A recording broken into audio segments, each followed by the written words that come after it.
Гласот на Америка на македонски. Преку една деценија вашиот прозорец кон САД. А сега, директно од студиото во Вашингтон. Добро вечер, ова е ТВ журналот Newsflash на Гласот на Америка на македонски. Со вас во оваа емисија ќе биде Јане Бојаджиевски. Ке затвори за работа американската влада или не? Преговорите меѓу председателот Обама и конгресните лидери од обете партии траја до доцна во ноќта. Рокот да се постигне договор истекува во петок на полноќ. Со ова ги започнуваме вестите.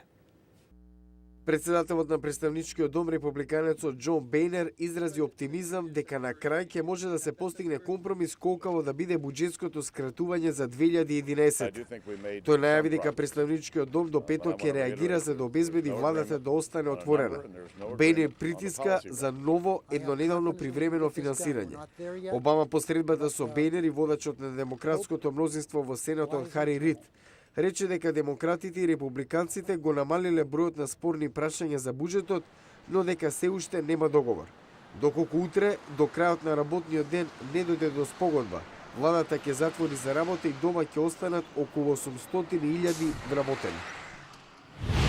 САД се подготвени да го одржат военото присуство во Ирак и порокот за повлекување кон крајот на 2011-та, доколку ирачката влада тоа го побара, вели секретарот за одбрана Роберт Гейтс. Во денешниот говор пред американските војници во Ирак, Гейтс изјави дека одлуката ќе мора брзо да биде донесена, но од иницијативата мора да дојде од ирачаните. Меѓународна екипа на научници наведува дека може би открила досега непозната основна честица, една од составните делови на материјата. Научниците од Националната лабораторија Ферми од сојузната држава Илиноис, кои експериментираат со судирите на протони и антипротони со голема брзина, при анализирањето на податоците наишле на неочекувани варијации во резултатите што укажуваат на присуство на честица, па дури и нова природна сила. И официјално, Рајан Сикрест е најмоќен маж во Холивуд. На листата на Холивуд Репортер го надмина поранешниот колега од американскиот идол Сајмон Кауел.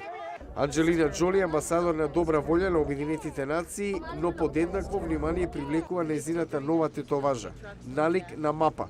Другите 6 се во чест на децата и Бред Пит. А во продолжение на Newsflash, во време кога во Вашингтон интензивно се преговара за решение за владиниот буџет, еден фактор дополнително ги усложнува работите. Конзервативното движење Ти Парти. Во следниот прилог за нивното влијание во процесот. Ти Парти денови организираше собир близу Конгресот за да изврши дополнителен притисок врз републиканците за кратење на буџетот.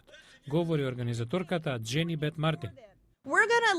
Ние ќе раководиме како американски народ доколку луѓето кои ги избираме не знаат како да го сторат тоа. Пораката на симпатизерот на Ти Парти, Брук Сторей, до републиканските законодавци е јасна и кратка.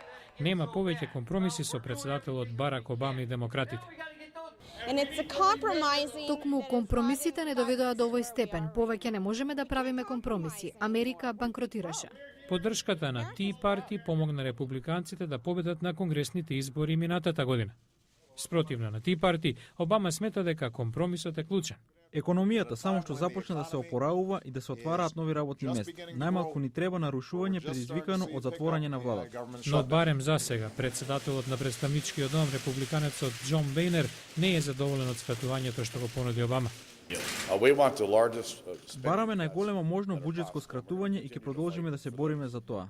Според анкетите, американците се поделени околу тоа која политичка партија ќе биде виновна доколку биде ставен клуч на владините врати.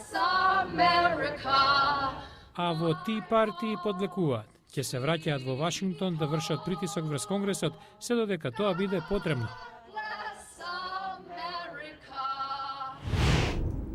8 април е меѓународен ден на ромите. Лани проблемите на кои не идува ова етничка група имаат централно место во меѓународната загриженост за почитувањето на човековите права. Во САД, земјата символ на културната разноликост, да се биде ром може да има предности, но и слабости. Следи првиот прилог од триделната серија Ромите во Соединетите Американски држави. Кристијана Григоре студира на Универзитетот Вандербилт во Тенеси. Од Романија, но и ромка. Вели повеќето американци малку знаат за нејзиниот народ. Most of the Americans I met Знаат за нив, но не како вистинска етничка група.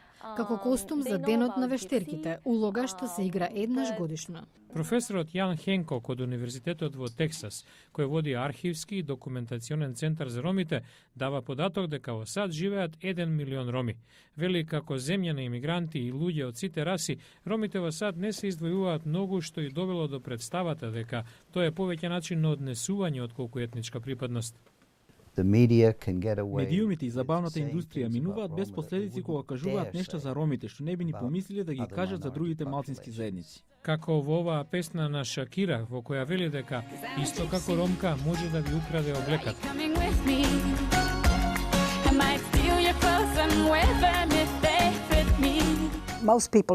Повеќето немаат представа за нашата култура. Мислат, само одиме наоколу и крадеме деца и кокошки. Феј Вилијамс од Тексас е трета генерација американка со ромско потекло, додека растела и велеле да не кажува дека е ромка. И покрај стереотипите смета дека тоа што се вклопила во американското ткиво е повеќе благослов отколку клетва и многу подобро отколку во Европа. Кристијана Григоре коментира дека токму културната разноликост на САД е тоа што ја натерало јавно да проговори за нејзиниот идентитет. Кога говорам за себе како ромка, велат, тоа е прекрасно. На некој начин мојот живот одеднаш станува поинтересен. Сепак некои американци од ромско потекло тврдат дека дискриминацијата се уште постои во САД, особено на работното место. На оваа тема во утрешното издание на Newsflash. Утре во Newsflash, здравје, науката нуди надеж за болните од Алцхајмеровата болест. Две нови истражувања објаснуваат кој се може да заболи. За ова во утрешната емисија. Утре во Newsflash, генетска компонента на болеста. 5 нови гени поврзани со ризикот од Алцхајмеровата болест. За ова утре во Newsflash.